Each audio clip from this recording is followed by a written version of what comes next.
So, your action is based on the idea of consolation, on the idea of multiplication of experience.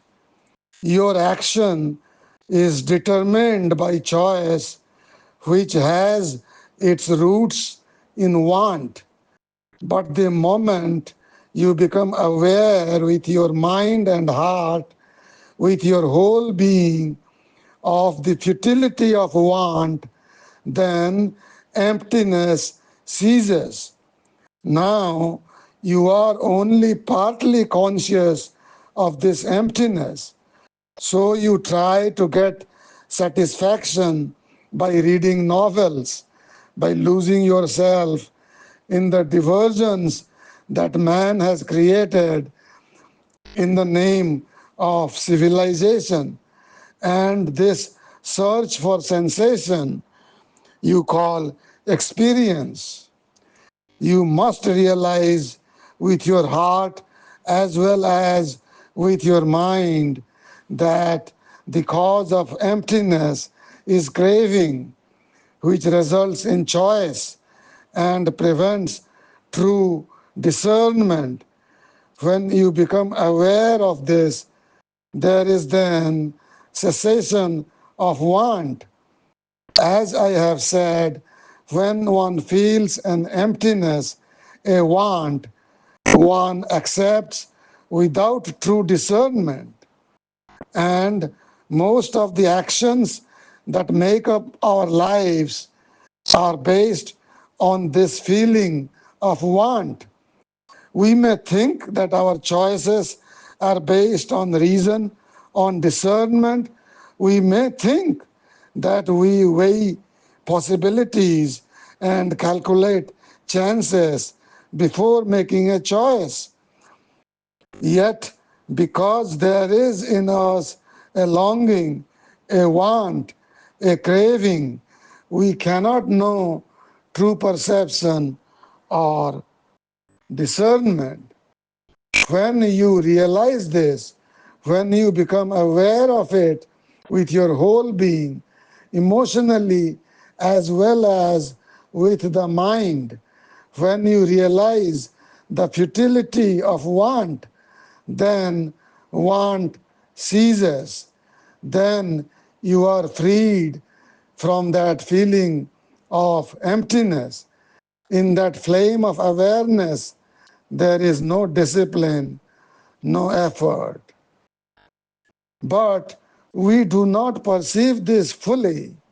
We do not become aware because we experience a pleasure in want, because we are continually hoping that the pleasure in want shall dominate the pain. We strive to attain the pleasure even though we know it is not free from pain.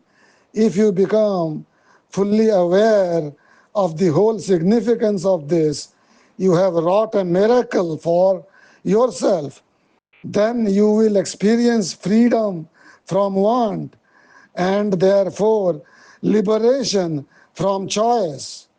Then you will no longer be that limited consciousness, the I, where there is dependency or the looking to another for support, for encouragement, where there is reliance on another, there is loneliness. In your looking to another for fulfillment, for happiness or well being, in your looking to another for consolation, in your dependence on any person or idea as an authority in matters of religion.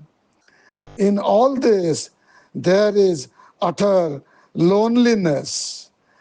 Because you are thus dependent and hence lonely, you seek comfort or a way of escape. You seek authority and support from another to give you consolation. But when you become aware of the falseness of all this, when you become aware with your heart as well as with your mind, then there is cessation of loneliness.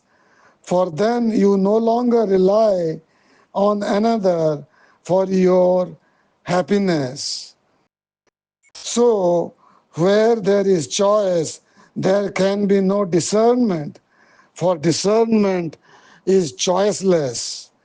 Where there is choice and the capacity to choose, there is only limitation.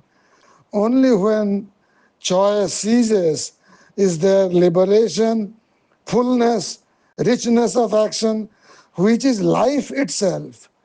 Creation is choiceless, as life is choiceless, as understanding is choiceless. Choiceless. Likewise is truth. It is a continuous action, an ever becoming, in which there is no choice. It is pure discernment.